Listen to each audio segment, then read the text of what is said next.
Hi, my name's Scott Pickett. You might know me from Estelle, but also from Lupo and Matilda and my little deli at the Queen Victoria Markets. Now today we're going to cook a recipe out of my new book, Marriage of Flavours. It's my grandmother's duck fat roasted potatoes. So we're going to start by putting the potatoes into the water. Now I've just got sort of warm water at a little simmer. All right, I'm going to cut these into big chunks, and I cook them for probably 10 to 15 minutes. And so into the potato water, I'm going to add some rosemary, some thyme, a bay leaf, a couple of cloves of cracked garlic, and some peppercorns, and plenty of salt. Now what this does is this flavours the broth. Big pinch of salt. I'm going to put the lid on that. I bring them to a gentle simmer. As I said, 10 to 15 minutes. Drain them in a colander. And then I just let them sort of cool for a little bit, and I'll put them in a tray and I'll leave them uncovered in the fridge overnight. Now I've got a heavy duty roasting pan here that's non-stick. Now this one goes on the induction. If yours doesn't, then I actually pre-melt my duck fat separately and get it sort of roasty toasty in the oven. Straight in with the olive oil, this is preheated. And then the duck fat. Fat is flavour. You get that melting, you get that nice and warm. Now in this recipe I've gone duck fat and olive oil. Now you could do one or the other if you liked, or like me both, because I like the flavour of the duck fat and the flavour of the olive oil, and it just gives you a little bit of depth, okay? And so I just carefully place them in, and to be super careful I'm going to use some tongs as well.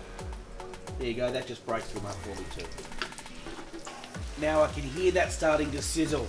Okay, my pan's nice and hot and all my potatoes are in, but the tip here as well is don't overload your pan, don't crowd it too much. You want a nice flat surface, and that way you start to get a really good colour on the potato. I'm going to add a little bit of salt now, a few twists of pepper, thyme, just broken them up, a few sprigs of rosemary. A few of the potatoes have already got a wonderful golden crust, so I'm just gently going to flip them over. And then pop them in the oven for about 10 to 15 minutes, then bring them out and check them. Now after 15 minutes we've got a beautiful crust on one side, and I'm just going to check them. If you are going to cook a roast turkey, I start off at a really high temperature, basting, beautiful colour, and then I drop it down to about maybe 110, 120, low and slow. That way you get the beautiful crispy skin and a lovely juicy bird. Twist them, there's some crispy bits. There's some soft fluffy bits. I'm going to finish them with the herb salt. Hot, but yummy. But the big thing about this is it's all about the technique. You've got to use the right potatoes. You cook them just right, dry them out overnight. A nice hot pan, with the duck fat and olive oil. Plenty of seasoning. You smash them up if you like. Or you can leave them whole, I don't mind too much. And then I just finish with a little bit of my famous herb salt. And then we enjoy.